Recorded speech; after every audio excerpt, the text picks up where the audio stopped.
உலக இரட்சகர் இயேசு. பிதாவானவர் குமாரனை உலக இரட்சகராக அனுப்பினார் என்று நாங்கள் கண்டு சாட்சியிடுகிறோம். 1 யோவான் 4:14. அந்த ஸ்திரியை நோக்கி, உன் சொல்லி நிமித்தம் அல்ல, அவருடைய உபதேசத்தை நாங்களே கேட்டு அவர் மெய்யாக கிறிஸ்துவாகிய உலக இரட்சகர் என்று அறிந்து விசுவாசிக்கிறோம் என்றார்கள். யோவான் 4:42. மறுநாளிலே யோவான் இயேசுவை தன்னிடத்தில் வரக்கண்டு, இதோ உலகத்தின் பாவத்தை சுமந்து தீர்க்கிற தேவ ஆட்டுக்குட்டி.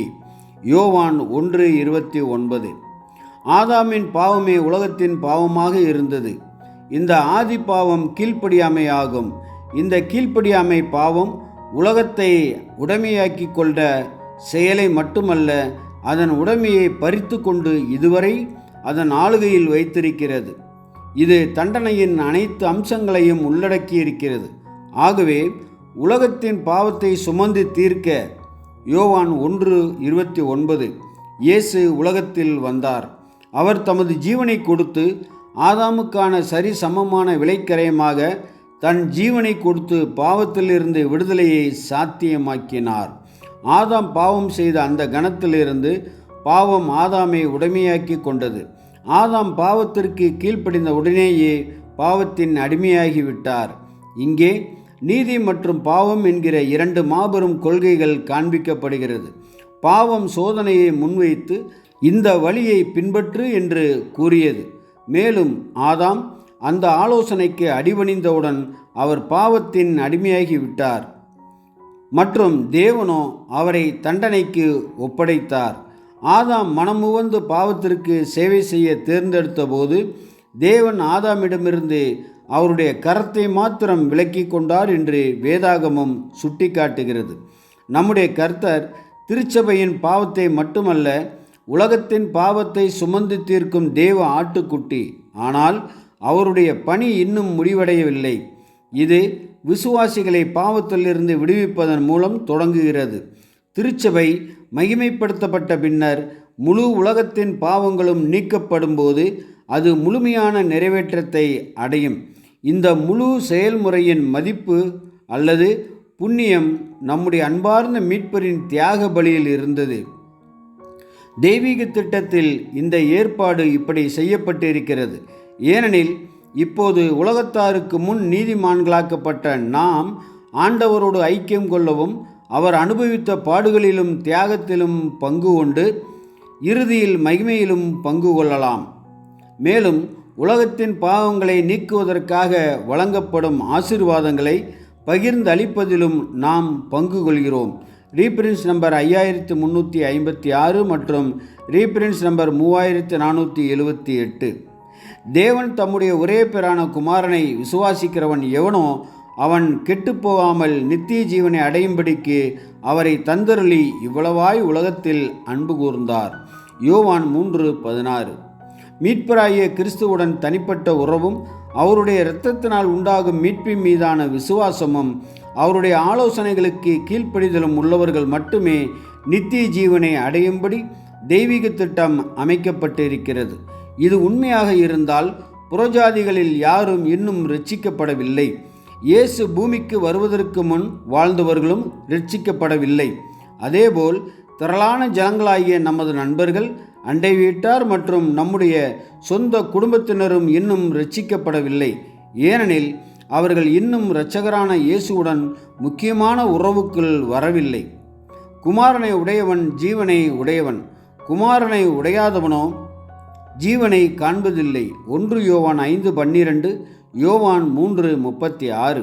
இயேசு எல்லா மனுஷருக்காகவும் மரித்தார் என்றும் எல்லாரையும் மீட்கும் பொருளாக தம்மை ஒப்பு கொடுத்தார் என்றும் இதற்குரிய சாட்சி ஏற்ற காலங்களில் விளங்கி வருகிறது என்றும் பரிசுத்த பவுல் கூறுகிறார். 1 தீமோத்தேயு 2:5-6. இதற்குரிய சாட்சிக்கான தேவனுடைய ஏற்ற காலம் உலகிற்கு வெளியரங்கமாக இன்னும் வரவில்லை. இயேசு ஜீவனையும் அழியாமையையும் சுவிசேஷத்தினாலே வெளியரங்கமாக்கும் பொழுது இந்த சாட்சியம் தொடங்கியது. நாம் வாசிக்கிறதாவது, முதலாவது கர்த்தர் மூலமாய் அறிவிக்கப்பட்ட இவ்வளவு பெரிதான இரட்சிப்பு. எபிரேயர் 2:3-4. அப்பொழுதிலிருந்து இங்கேயும் அங்கேயும் காதுள்ள சிலர் தேவனுடைய கிருபையையும் அவரது தெய்வீக பராமரிப்புகளையும் காண்கிறார்கள். உங்கள் கண்கள் காண்கிறதுனாலும் உங்கள் காதுகள் கேட்கிறதுனாலும் அவைகள் பாக்கியம் உள்ளவைகள் என்று இயேசு இவர்களை வாழ்த்துகிறார். மனுக்குலத்தில் திரளானவர்கள் காணவும் இல்லை, கேட்கவும் இல்லை. ஏனெனில் பரிசுத்த பவுல் கூறுவது போல, நமது கர்த்தராகிய இயேசுவின் முகத்தில் உள்ள தேவனுடைய கிருபையின் மெய்யான ஒளியை அவிசுவாசிகளாகிய அவர்களுக்கு பிரகாசமாக இராதபடிக்கு இப்பிரபஞ்சத்தின் தேவனானவன் அவர்களது மனக்கண்களை குருடாக்கி இருக்கிறான். 2 கொரிந்தியர் 4:4-6 தேவன் இந்த குருட்டுத்தனத்தை அனுமதித்திருக்கிறார். ஆனால் இது சீக்கிரத்தில் முடிவுக்கு வரும் என்று அவர் அறிவிக்கிறார். மேசியாவின் ராஜ்யத்தின் ஆசீர்வதிக்கப்பட்ட செல்வாக்கின் கீழ் சத்திய வெளிச்சம் எல்லா இடங்களிலும் பிரகாசிக்கும். அது மாத்திரமல்ல, குருடரின் கண்கள் திறக்கப்பட்டு செவிடரின் செவிகள் திறவுண்டு போம் என்றும் அவர் அறிவிக்கிறார். பலவீனமான உலகத்தின் பொருட்டு எப்படிப்பட்ட ஆசீர்வாதமான காட்சியை இது நமக்கு முன்பாக திறக்கிறது.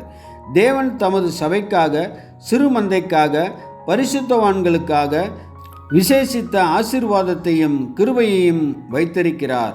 அதே சமயம் உலகத்திற்காகவும் அவர் ஒரு ஆசீர்வாதத்தை கொண்டிருக்கிறார். அது சபைக்கானதை காட்டிலும் மாறுபட்டதாக வைத்திருக்கிறார் என்பதை நாம் இப்பொழுது தெரிந்து கொள்கிறோம். Reference number 5356. உலகத்தை ஆக்கினைக்குள்ளாக தீர்க்கும்படி தேவன் தம்முடைய குமாரனை உலகத்தில் அனுப்பாமல் அவராலே உலகம் இரட்சிக்கப்படுவதற்காகவே அவரை அனுப்பினார். யோவான் 3:17. நம்முடைய பாவங்களை நிவர்த்தி செய்கிற கிருபாதார பலி அவரே. நம்முடைய பாவங்களை மாத்திரமல்ல, சர்வலோகத்தின் பாவங்களையும் நிவர்த்தி செய்கிற பலியாயிருக்கிறார். 1 யோவான் 2:2. நம்முடைய கர்த்தராகிய இயேசுவின் தியாக பலி நம்முடைய பாவங்களை, திருச்சபையின் பாவங்களை மாத்திரமல்ல, சர்வலோகத்தின் பாவங்களையும் நிவர்த்தி செய்கிற பலியாக இருக்கிறது. அந்த பலி எல்லாரையும் மீட்கும் பொருள். இதற்குரிய சாட்சி ஏற்ற காலங்களில் விளங்கி வருகிறது என்பதையும், இறுதியில் அனைவரும் விரும்பினால் அதன் மூலம் பயனடையவும், தேவனுடன் இணக்கமாகவும் நித்திய ஜீவனுக்கு திரும்பவும் முடியும் என்பதையும் நாம் காணும்போது, இந்த நிலைப்பாட்டிலிருந்து மட்டுமே கல்வாரியில் நிறைவு பெற்ற அந்த மகா நிகழ்வின் மகத்துவத்தையும், அது எவ்வாறு தேவனுடைய அபரிமிதமான நன்மைக்கான நினைவு சின்னமாக மெமோரியல் விளங்குகிறது என்பதையும் நாம் பார்க்க முடியும். இதை பகிர்ந்து கொள்பவர்கள் மட்டுமே இதை மனதார சத்தமாக அறிவிக்கவும், தேவனுடைய நீதியை பற்றி மகிழ்ச்சியுடன் பாடவும் முடியும். தேவனுடைய நீதி பாவத்திற்கு எதிரான நீதியான தண்டனையில் வெளிப்பட்டது மட்டுமல்லாமல், அவ்விதமாகவே ஒவ்வொரு சிருஷ்டியின் சார்பாகவும் அந்த தண்டனையை நீதியுடன் செலுத்துவதிலும் வெளிப்பட்டது. Reference number 2713.